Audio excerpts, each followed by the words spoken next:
You're listening to the ESO Network, your station for all things geek.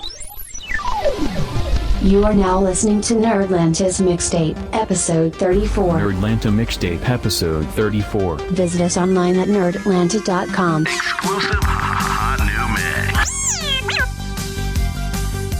All right, we're back with another episode of NerdLanta. It is one of we're going to start calling these our mixtape episodes. They're short and they're sweet, and you never quite know what you're going to get. So I'm very excited, and on the podcast with me is my favorite co-host, Matthew English.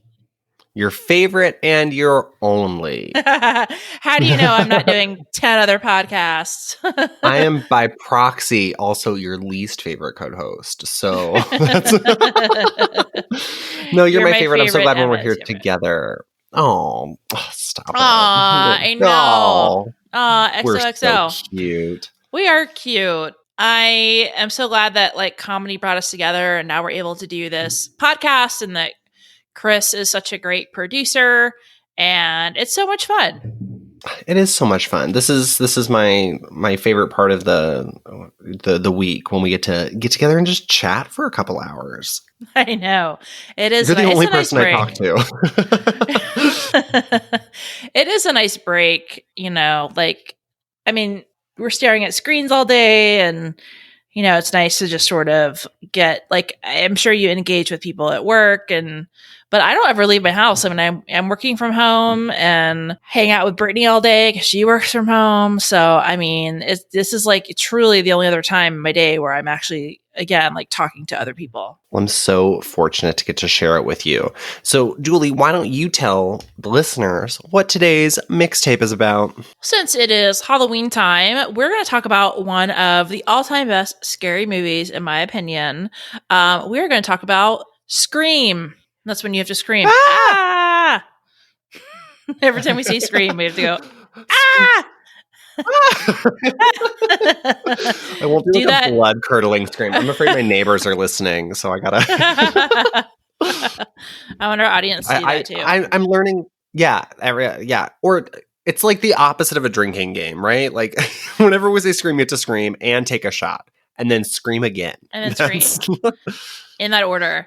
But we're super excited. I am a huge fan of Scream, which came out in 1996. So I was a freshman in high school, and I remember going to see Scream in the movie theater, and it was just one of the best horror movies that I had seen in a theater. I grew up a child of the 80s, but I was so young when movies like Nightmare on Elm Street came out, and late 70s, you've got Halloween, you've got Friday the 13th, which are all incredible, Poltergeist, but I was so little that I never actually got to see them in a theater. I grew to love them from, TV and Blockbuster rentals. But Scream is really one of the first scary movies I actually got to see in a theater and kind of have that joint experience. I remember it was just so fun. It was so scary, and it's such a super movie, but we have to admit that, Matthew, you have not seen Scream. No. How do we continue to find and talk about movies that I haven't? I feel like I've seen a lot of movies. But no, and I went through and kind of brushed up on it today with some with help from YouTube. I think I may have seen Scream, but so I was 4 when this movie came out. Thank you. Yeah, you're welcome for that. I have vague memories of this movie. I may have seen it, but I would have been entirely too young for it. And it's also not a genre that my parents like. My dad constantly showed me movies that were inappropriate for my age. I saw Terminator, very young. I remember seeing The Matrix when it came out. So that was 90 or so. He was watching it at home. So it came out. Matrix was 99 or 2000. So it was either 2000, 2001 that it was on DVD, and my dad was watching it, and he let me watch 2. And I was terrified of that scene where they put the tracker inside Neo's belly button and his mouth sealed shut, all of that. I remember running upstairs into my mom's room and be like, "Mom, Dad showed me a scary movie," and then her coming down and yelling at him. But so I think if I saw Scream, it was probably a really bad babysitter that showed me Scream. That's. And you talked about your first horror movie in a theater. Mine was the House of Wax remake with Paris Hilton. So, Oh. so that was my first movie theater horror movie. Yeah. But I did brush up on it, so I'm ready to talk about it. I'm ready to talk about Scream. At least the first two. I'm 3 and 4. I'm totally in the wind with, and I'm excited to talk about kind of the news about Scream 5. Yeah, I know. So that was one of the inspirations for us talking about it. Is that obviously reboots and remakes and sequels and all that are huge right now, and so they are going to make a Scream 5, which I believe is going to come out in 2022, and it's going to also star Neve Campbell and Courtney Cox, and so a lot of the original cast will be back. So I'm super pumped about that.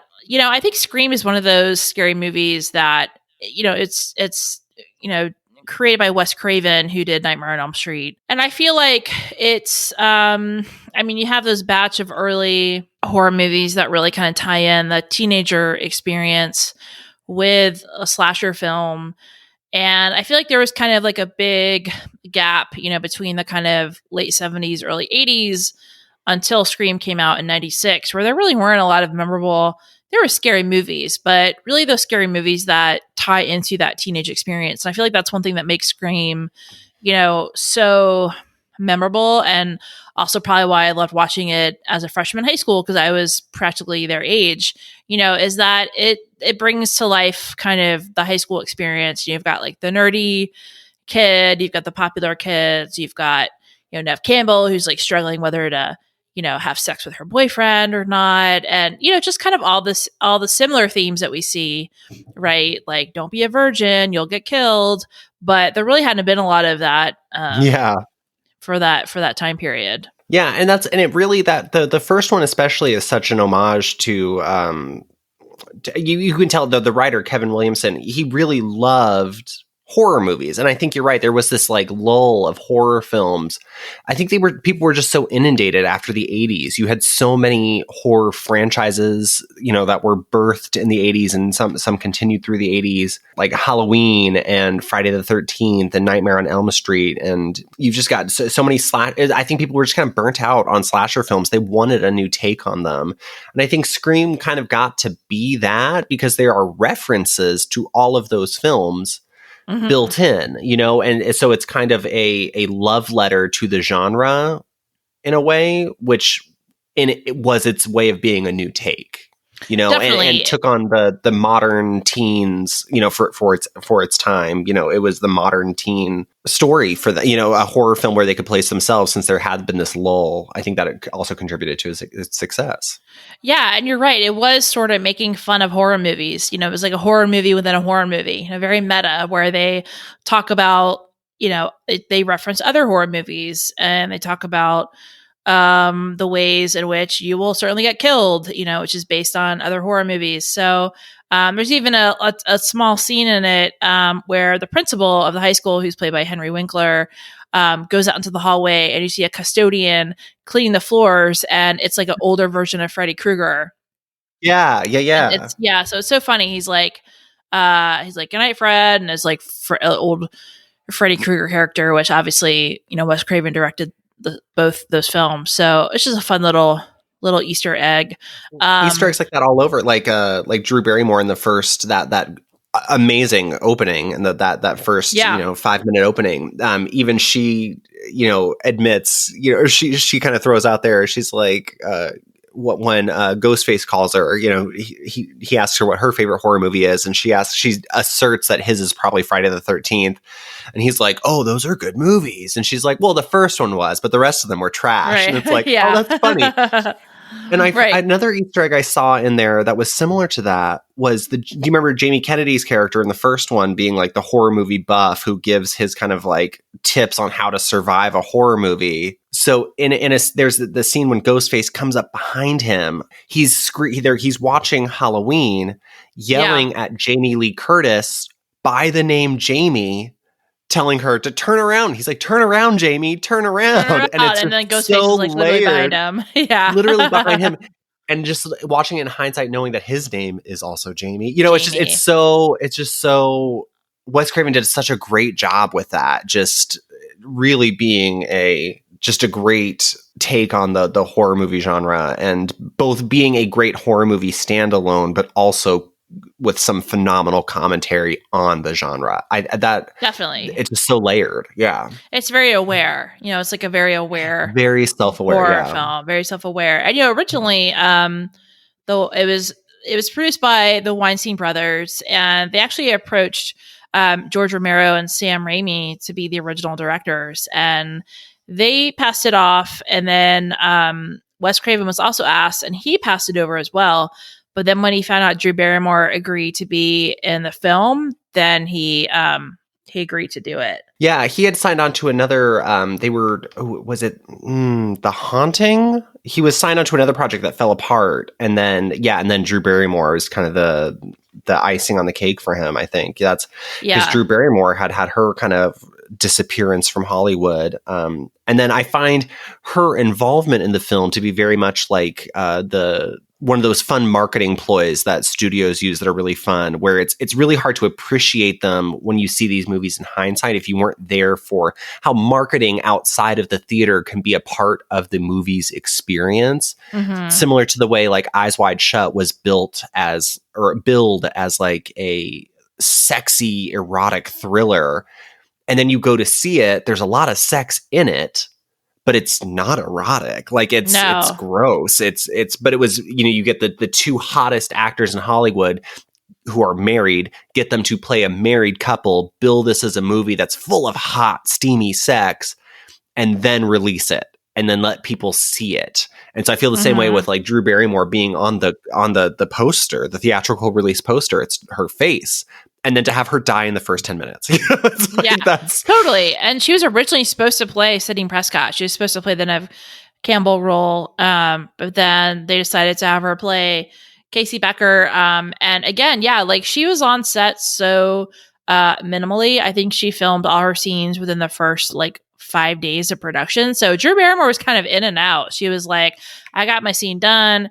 It's memorable. It like totally kicks off the film. And then she's like, bye. Yeah, and before they got Neve Campbell, they even looked at Brittany Murphy, Reese Witherspoon, and I believe I read earlier today, even Melissa Joan Hart were all like kind of, they all auditioned for, or Brittany Murphy and Reese Witherspoon were approached because they were kind of the hot actors of the time, and Alicia Witt. And I believe I read today that Melissa Joan Hart auditioned for it and they passed on her. But I can't imagine this movie with Reese Witherspoon in it. Like that one kind of surprised me. Like I know she did some, I don't know. I guess I just have like this kind of like older Reese Witherspoon in my head where, it's like everything when I think of her, I think of like Legally Blonde. I can't imagine her doing this movie and being Sydney. That's just very odd to me to think about.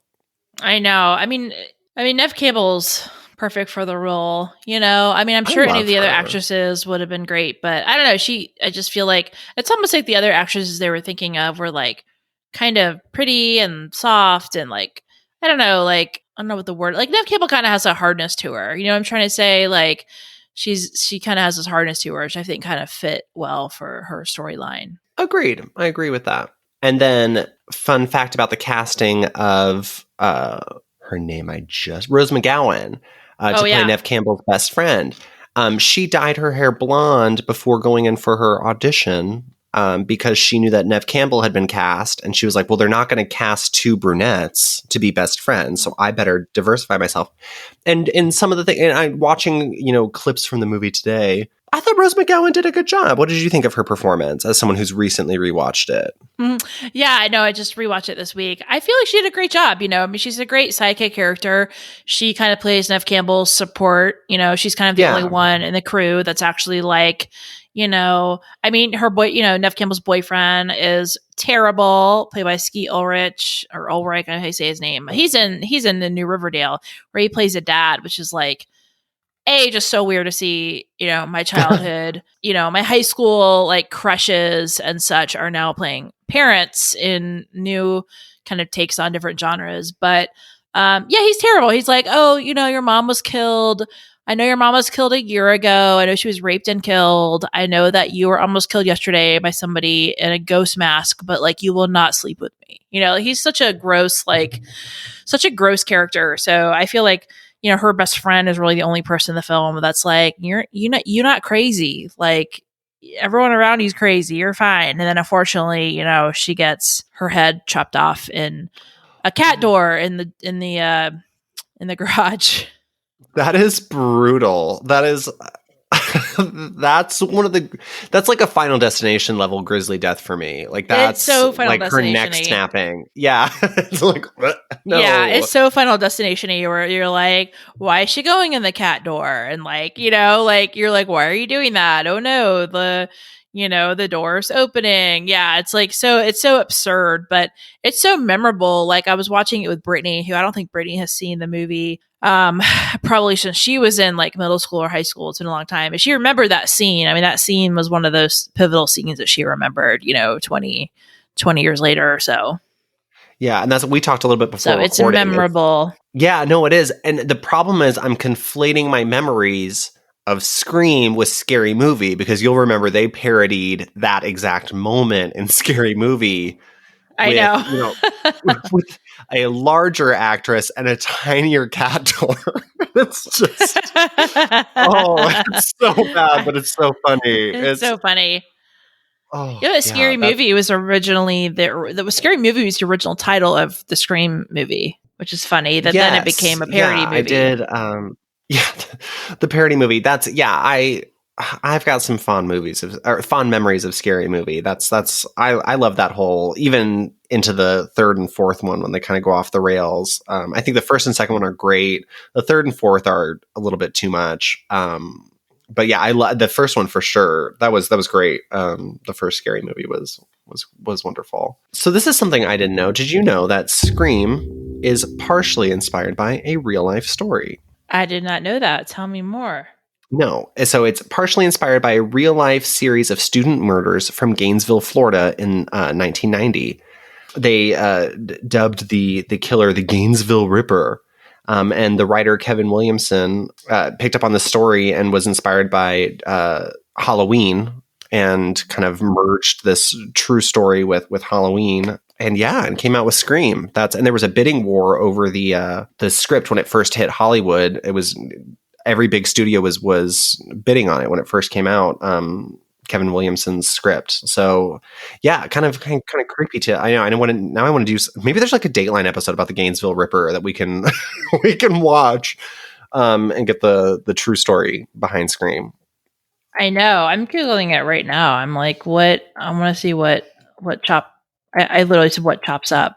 I meant to say what pops up, but I had a major Freudian slip to what chops up, which is still very appropriate. But okay, so the Gainesville, it looks like the Gainesville Ripper is Danny Rolling, and he was an American serial killer who murdered 5 students over a 4-day period in late 1990. There's a couple books on it, so I don't know. Definitely very interesting. I feel like scary movies are even that much more scary when they're based on real life stories. Yeah, it's spooky. I'm home alone tonight, so if I get murdered, it's gonna be scary. Gonna be scary. I wonder what his motive was for killing the students. See, we'll have to read one of these books about him to find out. Well, definitely very, very interesting. Do you have a favorite character in Scream? Ooh, I do love Courtney Cox's character, the reporter, but mostly because I love Courtney Cox. She's kind of a bitch, but and she's kind of a bitch in the movie too. She's kind of a bit. Well, that's what I meant. But but I love the back to the self-awareness, right? To name her, what is her name?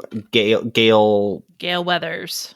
Gail Weathers, yeah, and she even remarks that, like, my name, she's like, I sound like I'm a fucking weather lady. Like, you know, it's like, that is like here in Atlanta, we have a traffic reporter named Crash, you know, like that. It's a little on the nose. Right.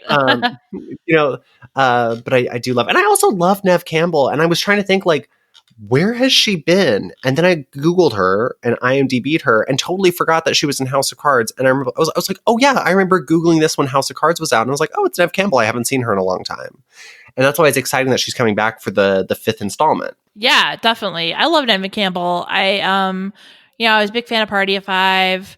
And I think the casting was so spot on for all of the characters. I mean, I don't really know, like, I was sort of thinking, like, who from the cast is still kind of an it person today. I mean, Courtney Cox, obviously, I don't think she'll ever go out of fashion. I feel like you said, like, Neve Campbell, like, I feel like she's still relevant. You still see her and stuff.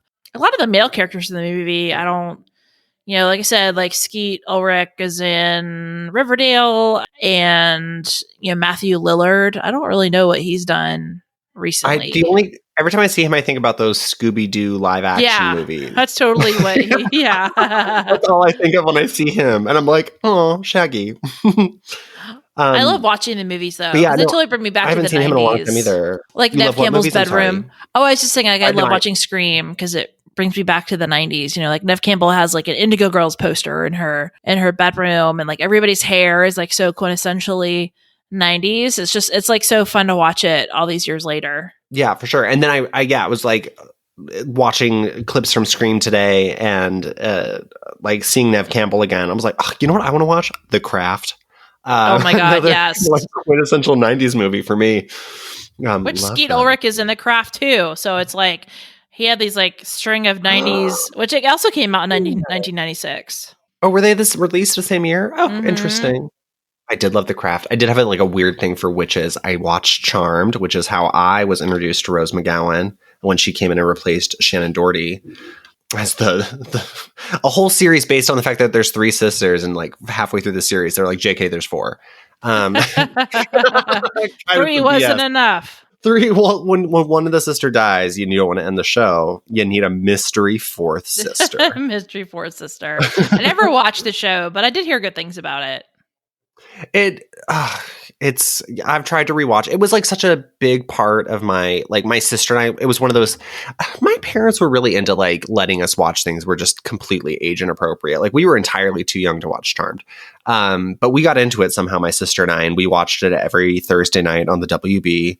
And we were V into it. It was really good. And then I've tried to like rewatch it as an adult, and it's pretty terrible. It's a pretty terrible show. But I think we do. If you don't mind, Julie, can we take a quick promo break before we forget? Okay, let's take a quick promo break. We'll be back, and I think when we come back, we should talk about everything we know about Scream 5 so far. Transmission commencing. This is Wookiee Radio. Translated for the Wookiee impaired. I like that Wookiee. Your hosts, Ken, Derek, and Mike, bring you the latest news and commentary from the far reaches of the galaxy. Hold it. Hold it. I said hold it. Subscribe today on iTunes and Stitcher. I just assumed he's a Wookiee. Start listening today, and remember, the Force will be with you, always. It was Sean and the podcast about mankind. The Soulforge podcast was a dream given form. Its goal? To prevent fear by creating a place where humans and aliens could work out their differences peacefully. It's a pod for all, with topics including love, loss, sex, dating, and so much more. Humans and aliens wrapped in the ESO Network, all alone in the night. It can be a dangerous place, but it's our last best hope for peace. The year is 2020. The name of the place, Soulforge Podcast.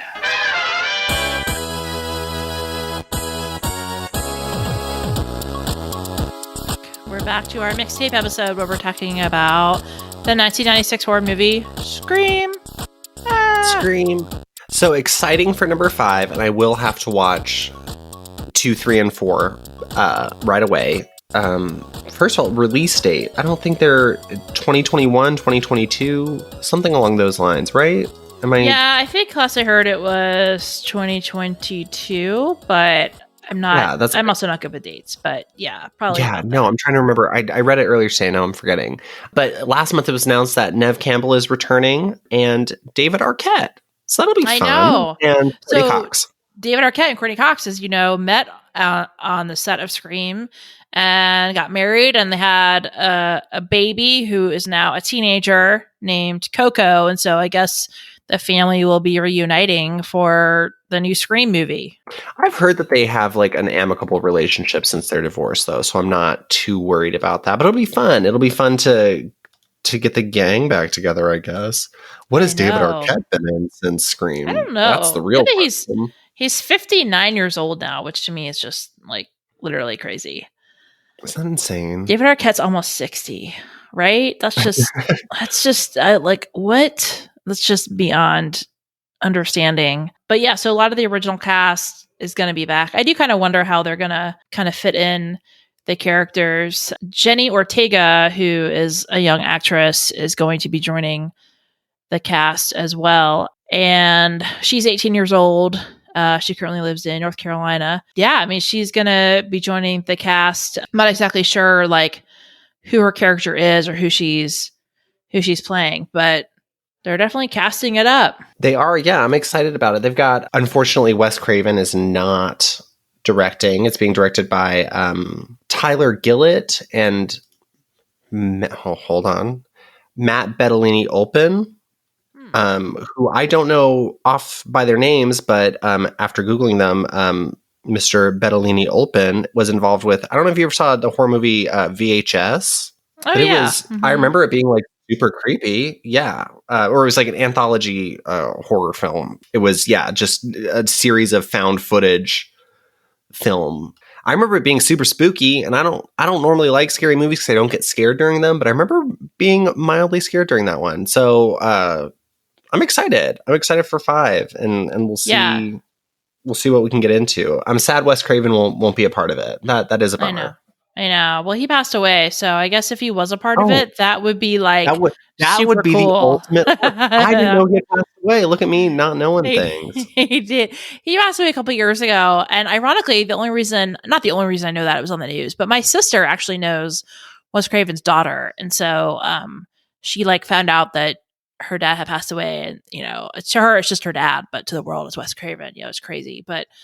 Yeah, he passed away a couple years ago. So, but I don't know. Maybe his spirit will be. I mean, like I said, if he was working on it, that would be pretty amazing. That would be. Now we'd be into paranormal. Yeah, he died in 2015. So. Oh well, see, look at me not knowing so things. Sad. Oh, Matthew, foot in mouth. Well, no, you said he won't be a part of it, which was not far off. He will not be a part of it, but his last film was actually Scream 4, so that was the last thing that he worked on. And actually, I just realized, so the scene I was talking about earlier about how you see Freddy Krueger as a janitor, that was actually Wes Craven playing Freddy Krueger as that janitor character. Look at that! What a fun cameo for him. I know, seriously. I'm excited though. It'll be a new generation of Scream. It'll be interesting to see how people, how it is now and how it's aged since the 90s. Of course, like I don't feel like anything is ever better than the original, but I'm still excited to watch it. There's so many movies that are having re-releases or reboots. I mean, you've got Ghostbusters Afterlife, which I know we did an episode on talking about that. We've talked a little bit about Jurassic Park and all the new Jurassic Park franchises. So I feel like that's kind of like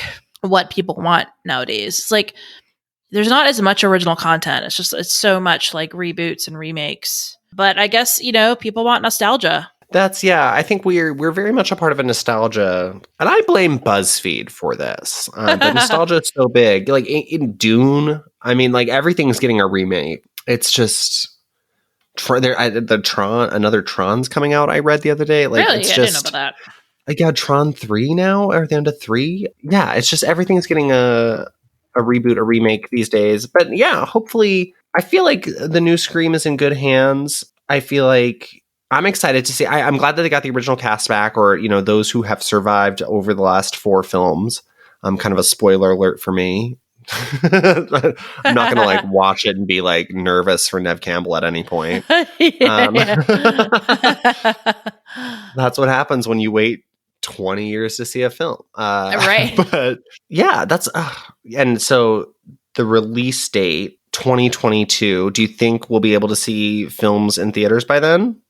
I bet so. I bet we will. I bet we'll be able to see him in theaters. I hope so, at least. I mean, streaming is great, but especially a horror movie. There's nothing like watching a horror movie with like a bunch of people. Are you sure we won't be in the midst of COVID-21?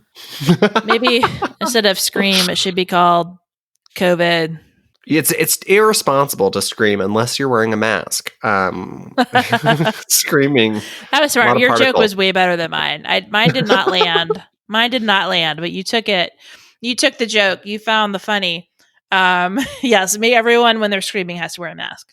Everyone who's screaming has to wear a mask. That's the rule. How many? We've said scream so many times. We haven't been screaming. We did not play along with our own drinking game. Okay. Well, on the count of 3. 1, 2, 3. 2, 3. On that note, this has been a great mixtape episode of NerdLanta, where we get to talk about our favorite movies and other fun nerdy topics. If you're listening and you have any ideas for other mixtape episodes we should do, or other movies that you want to hear us talk about, you should definitely leave us a comment on our social media channels. You can find NerdLanta on all the podcast apps and Facebook, Twitter, and the Instagram. So yeah, this has been a super fun episode talking about Scream. So much fun. And yeah, next time I'm going to pick the movie, or we'll let the audience pick the movie, but I'll just pre-release a list of movies I've already seen. That way we can have an in-depth conversation. What's so funny is the movies you haven't seen are like, it's not like I'm like calling for like really obscure films, No, that's so true. I'm so sorry. Okay, yeah, no. I'll get on it. Okay. I love you for that. So, all right. Well, this has been another episode of NerdLanta Mixtape, and we are going to sign off. Good night. Good night. Bye. Thanks for listening.